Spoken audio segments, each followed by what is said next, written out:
네, 증시대담 프리뷰입니다.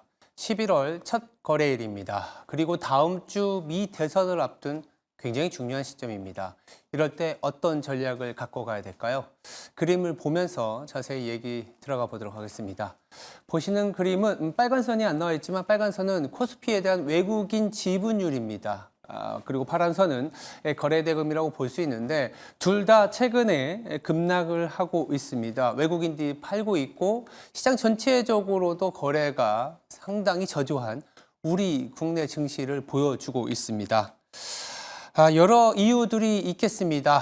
삼성전자가 어제는 반등이 나왔지만 여전히 방향성에 대한 의구심이 높아져 있고 정치권의 제도적인 갈등, 금투세 아직도 해결이 되지 않고 있는 상황이죠.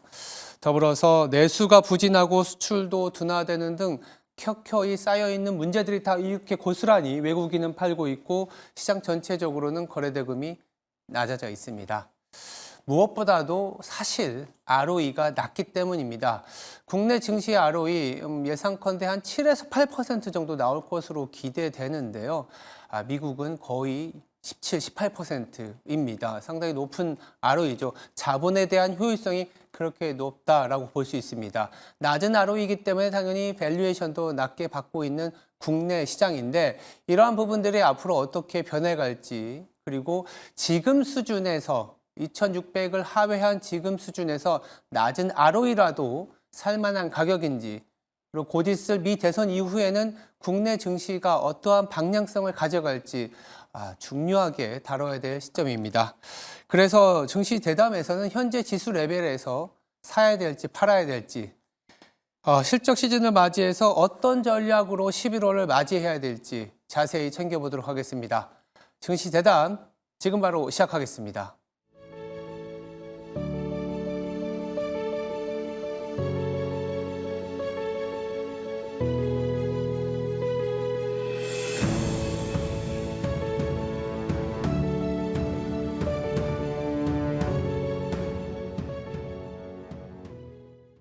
네, 증시 대담 이어갑니다. 자리에 LS증권 정다운 수석연구원 나와 있습니다. 안녕하세요. 네, 안녕하십니까. 간밤에 미증시가 좀 빠졌습니다. 주간으로 보니까 6주 만의 하락이다라고 보여지는데요. 너무 비싸다라는 얘기들이 있었습니다만 추가 하락할 가능성에 대해서도 다들 고민을 하고 계신 것 같아요. 어떻게 봐야 될까요? 네, 추가적인 하락 가능성은 충분히 좀 있는 상황이지 않나라고 생각을 하고 있습니다. 네. 다만 그럼에도 불구하고 좀 안도할 만한 부분은 저는 그래도 낙폭이 제한적일 것이다 이렇게 좀 바라보고 있거든요. 네. 그래서 그래도 지금을 잘 견디면은 다시 좀 시장의 안정을 찾아가는 시기를 기대할 수 있지 않겠나라고 생각을 하는데 다만 이제 추가 하락 가능성이 좀 있다라고 말씀을 드리는 이유는 크게 세 가지입니다. 우선 첫 번째로는 잘 알고 계신 것처럼 미국 대선이 정말 코앞에 다가왔습니다. 그러다 보니까 이 대선으로 인한 불확실성이 금융시장에 약간은 반영이 되는 그런 구간이거든요. 그러다 보니 추가 하락 가능성을 먼저 말씀을 드리고 있고 두 번째로는 대선 직후에 또 FOMC가 예정이 되어 있습니다. FOMC를 앞두고 최근에 미국의 고용지표라든지 이런 것들을 살펴봤을 때 GDP도 마찬가지고요. 이런 것들을 살펴봤을 때 통화정책에 대한 시장의 기대가 약간은 좀 과하지 않았나라는 부분들이 확인이 되다 보니까 이 역시 주가에 대한 하방 압력으로 작용을 할 수 있다. 변동성 확대 요인이 될 수 있다. 말씀을 드릴 수 있고 세 번째로는 이제 실적 시즌에 대한 부분인데 실적 시즌이 진행이 되면서 4분기라든지 1분기에 대한 실적 눈높이를 약간은 낮춰가는 그림들이 나타나고 있고요. 더불어서 이제 AI 관련주라든지 빅테크들 역시도 약간은 엇갈린 실적 발표를 하다 보니까 이런 부분들이 주가의 변동성을 확대시킬 만한 요인이다라고 좀 말씀을 드리고 있습니다.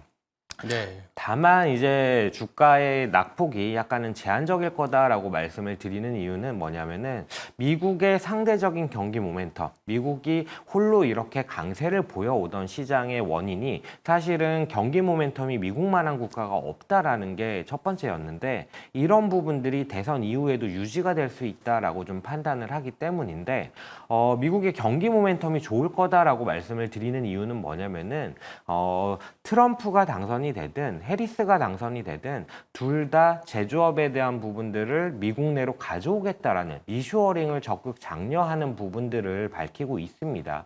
그러다 보니까 대선 이후에 트럼프 같은 경우를 콕 집어서 좀 말씀을 드려보면은 법인세 인하에 대한 부분을 얘기를 하고 있는데, 이 법인세 인하를 위한 조건이 뭐냐면 국내 생산 그리고 미국인에 대한 고용입니다.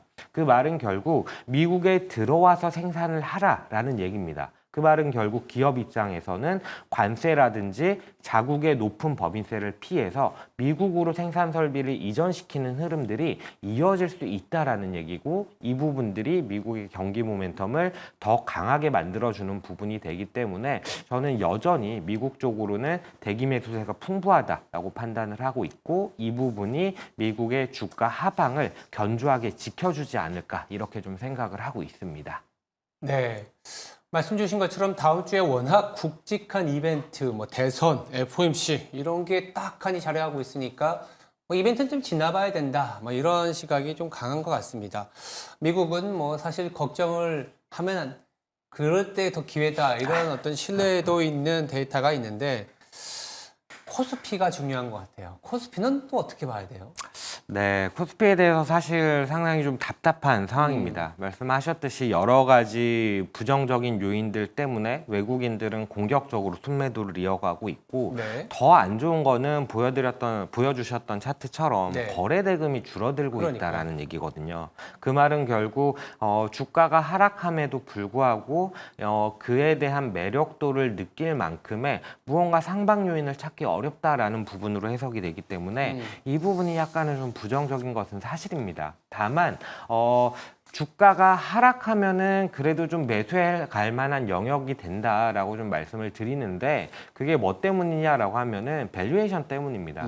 지금 코스피 PBR 밸류에이션을 보면은 0.9배 정도 됩니다. 0.9배 정도가 어느 정도냐라고 했을 때 PBR과 ROE 산포도 좀 전에 나왔던 차트를 보셨으면 됐을 것 같은데, 그 회기선상에 위치해 있는 PBR ROE를 살펴보면은 지금 PBR 0.9배에 대해서 적정 ROE가 7.6%입니다. 적정 ROE가 7.6%인데 지금 12개월 포워드 ROE 컨센서스는 9.7%거든요. 그만큼, 그러니까 2.1%포인트만큼 하락할 부분들에 대해서 어느 정도는 반영을 했다라는 얘기를 드릴 수 있는 거고, 이거를 순이익으로 환산을 시켜서 바라본다라고 하면은 고점 대비해서 한 20% 정도의 하락을 어느 정도는 반영을 했다라고 좀 말씀을 드릴 수 있는데요. 다만 이제 좀 부정적으로 바라본다면은 회기선상보다 아래쪽에 위치해 있는 게 상당히 뭐 빈번하게 나타나는 일입니다. 그러다 보니까 이번에도 똑같은 그림이 나올 수 있는 게 아니냐라고 좀 얘기를 할 수가 있는데, 그렇게 바라봤을 때는 히스토리컬리 우리나라 시장이 저점을 형성했던 게 0.81배에서 높게는 0.84배 정도입니다. 지금 0.9배에서 어제 하락하면서 주가가 좀 0.9배 아래로 내려온 상황이기 때문에 0.9배 아래에서는 천천히 사모아갈 만한 그런 주가 레벨이지 않나, 이렇게 좀 조심스럽게 생각을 하고 있습니다. 네. 답답한 상황은 모두 알고 있기 때문에 주가에 반영이 됐다라고 봤을 때는 뭐 살만한 영역이다. 이게 무엇을 사느냐가 중요한 거죠.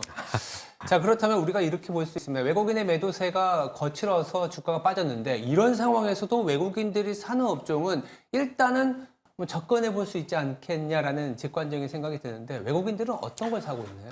네, 외국인들이 8월 하순부터 공격적으로 한국 주식을 매도를 하고 있습니다. 그 와중에도 말씀하셨던 것처럼 순매수하고 있는 업종들이 존재하는데, 대표적으로 이제 기계라든지 통신, 조선, 운송, 건강관리 같은 업종들에 대해서 순매수를 보여주고 있다라고 보시면 될 것 같은데요. 기계 쪽에서는 두산그룹주 쪽에 이제 두산 에너빌리티라든지 두산 로보틱스 이런 종목들을 좀 순매수를 하고 있고, LS 일렉트릭 역시도 좀 순매수를 하고 있습니다. 두산 에너빌리티 같은 경우에는 아무래도 원전과 관련해서 트럼프 트레이드라는 부분이 시장에서 어느 정도 좀 일어나다 보니까 원전에 대한 수혜가 있지 않을까라는 생각 때문에 아마 좀 매수가 들어오지 않았나 싶고요.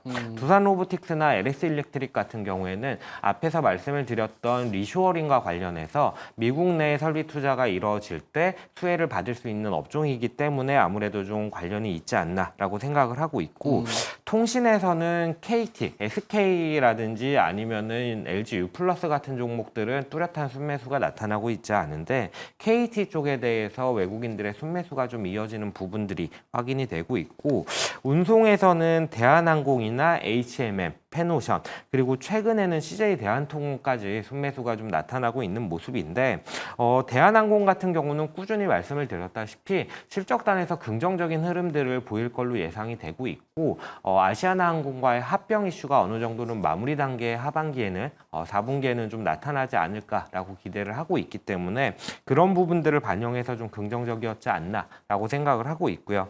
대한통운 같은 경우에는 이번 분기 실적 같은 경우에는 사실 그렇게 좋아 보이지는 않습니다만 장기적인 전략을 바라봤을 때 대한통운이 이제 계약물류 쪽을 좀 강화해 나가는 모습들, 당일 배송에 대한 부분들을 좀 내년부터 시행을 하는 그런 전략들에 대해서 저는 좀 충분히 공감을 할 수 있는 부분들이 있어서 이런 종목들 좀 관심 있게 지켜보시면 어떨까라고 생각을 하고 있습니다. 쭉 보니까 원전, 로봇, 전력, 운송 이런 네. 컨셉으로 사들이고 있네요. 저 상위 개념으로 보면 산업재를 사고 있다. 그쵸. 이렇게 볼 수 맞습니다. 있겠습니다. 자, 이렇게 산업재, 원전, 로봇, 뭐 전력, 운송 사실상 거의 미국의 모멘텀이라고 할 수 있는데 이게 고스란히 이 3분기 실적에도 다 반영이 되고 있는 것 같아요. 외국인들은 결국 실적이잖아요. 아까 말씀드렸던 업종들이 실적을 주도하고 있는 상황인가요? 네, 말씀하신 부분이 맞습니다.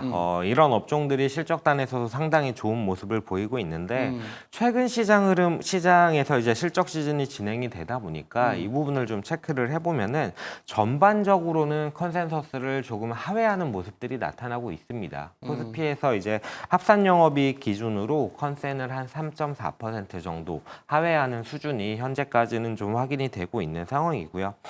이 중에서 이제 좀 컨센서스를 그래도 비트하는 업종이 뭐냐라고 했을 때 앞에서 외국인 순매수에서 많이 나타났던 업종들이죠. 조선이라든지 뭐 운송들이 포함이 되고요. 더불어서 이제 건강관리나 은행 그리고 또 기타 산업재 쪽으로 좀 포진이 되어 있다라고 보시면 될 것 같습니다. 다만 이제 컨센을 하회하는데 좀 주도했던 업종이 뭐냐라고 살펴보면은 IT 하드웨어라든지 화학, 철강 쪽이 여전히 좀 기대에 못 미치는 그런 실적을 보여주고 있다라고 보시면 될 것 같습니다. 간단하게 정리하면 산업재는 실적과 외국인이 좋게 들어오고 있고 IT나 뭐 이제 화학 철강 그러니까 중국과 관련된 업종은 매수도 안 들어오고 있고 실적도 안 좋다 이렇게 볼 수 있겠습니다. 전체적으로 이제 시가총액 기준으로 한 60% 이상이 발표됐는데 눈높이에 부합하지 않고 있다. 그렇다면은 3분기 실적으로 인해서 증시 전체적인 분위기가 막 그렇게 바뀌지는 않을 것 같네요. 네, 저는 좀 안 좋은 부분들을 확인해 나가는 시장이라고 보고 있고 다만 이제 가격대가 워낙 먼저 빠져 있기 때문에 이 실적으로 인해서 주가가 더 급락한다거나 이럴 가능성도 약간은 좀 제한적이지 않나 이렇게 생각하고 있습니다. 일단 분위기를 반전시키는 건 아니지만 이런 안 좋은 실적에 대한 하방 배팅이었기 때문에 실적 자체가 안 좋게 나온다고 하더라도 사실 이런 부분이 있는 것 같아요. 좋게 나오면 세론이긴 하지만 그래서 안 좋긴 하지만 또 안 좋게 나와도 세론까지는 아니더라도 이미 노출됐다 뭐 이런 얘기들이 그쵸. 나온 것 같습니다. 그렇다면 한번 정리를 해볼까요? 이제 오늘이 11월 1일입니다. 그리고 금요일이고 다음 주 전략도 짜야 되고 다음 주 전략이 어쩌면 11월 전략의 포인트일 것 같은데 어떻게 우리가 짜야 될까요? 네, 다음 주가 사실 진짜 다음 달에 가장 큰 이벤트가 많은 그렇죠. 시기입니다. 뭐 FOMC도 있고 대선도 있고 중국에서 이제 또 대규모 부양책을 발표할 거란 기대감이 또 다음 주에 좀 있거든요. 그러다 보니까 다음 주를 좀 중요하게 생각을 하고 다양한 이벤트를 체크해 나가야 되는데 전략적으로 저는 좀 이렇게 생각을 하고 있습니다. 불확실성이 상당히 많기 때문에 확인이 필요한 것은 사실입니다. 다만 가격 레벨에서 대비해서 절대적으로 매력적인 것들을 찾아 나가보는 게 어떨까라고 좀 생각을 하고 있거든요. 트럼프 당선 가능성이 높은 게 사실입니다. 그러면 트럼프 배팅을 해야 될 거냐라고 했을 때 저는 지금은 아니다라고 생각을 하는 게 레드 수입이 되냐 안 되냐에 따라서 사실 트럼프의 정책도 얼마나 강한 정도로 좀 나올 거냐, 약하게 나올 거냐가 달라질 것이고 트럼프 트레이드가 이렇게 단어가 얘기가 되고 있는 상황을 보면은 주가도 상당 부분 그런 것들을 반영을 했다라고 볼 수가 있거든요. 그러다 보니까 정책과 관련된 것, 정치와 관련된 것들은 정책을 확인하고 나서 접근을 하자라는 게 제 관점이고요. 다만 이제 가격적으로 상당히 매력적인 레벨에 있는 것들을 바라보자라고 했을 때 저는 가장 먼저 떠오르는 게 이제 중소형주 쪽이거든요. 중소형주가 코스닥이 내내 좀 부진했습니다. 그러다 보니까 실적이라든지 성장이라든지 이런 것들이 상당히 탄탄함에도 불구하고 가격이 여전히 매력적인 낮은 구간에 있는 것들이 있는데 이런 것들을 좀 바라보자라고 말씀을 드리고 있고 저희 뭐 중소형주 담당자가 얘기하는 종목들 중에 조금 몇 개 가져와 보면은 한국전자금융이라든지 나이스 평가 정보 같은 경우들이 실적 대비해서 주가가 상당히 좀 저평가 받고 있다라고 좀 평가를 하고 있습니다. 한국전자금융 나이스 평가정보 가치주의죠. 네, 네. 맞습니다. 하방이 크지 않을 수 있는 그런 어떤 안전마진이 확보된 종목들이다라고 보시면 될 것 같습니다. 알겠습니다. 지금까지 LS증권의 정다운 수석연구원이었습니다. 말씀 감사합니다. 네, 감사합니다. 네, 시장 정리해 보겠습니다.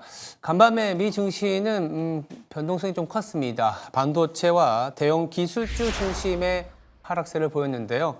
또다시 AI 성장에 대한 의구심이 부각이 되었습니다.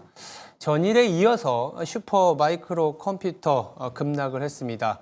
엔비디아의 8% 매출을 담당하고 있기 때문에 AI에 대한 기대치를 충분히 떨어뜨릴 수 있었습니다. 엔비디아가 변동성을 보였기 때문인데요. 무엇보다도 간밤에 마이크로소프트가 또 AI 성장에 대한 의구심을 다시 제기시켰습니다. 6% 이상의 급락세를 보였는데 실적 자체는 잘 나왔습니다. 다만 이제 가이던스, 즉 클라우드 서비스 쪽의 어떤 가이던스가 시장 기대에 못 미치면서 정말 AI 기대에 맞출 수 있는지에 대한 검증의 단계로 좀 접어든 것 같습니다. 이런 상황에서 우리 코스피는 그래도 좀 바닥을 잡아가고는 있습니다.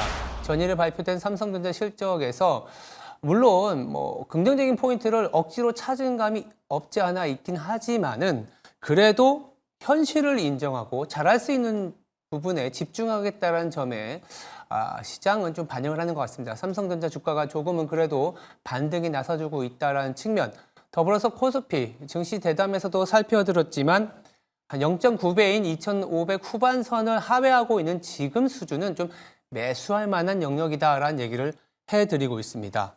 그래서 정리해보면 11월은 사실 첫 주가 굉장한 변동성에 노출이 될 수 있습니다. FOMC, 그 이전에 대선, 그리고 이 대선이 끝나면 중국의 또 재정 정책이 나올 수 있습니다.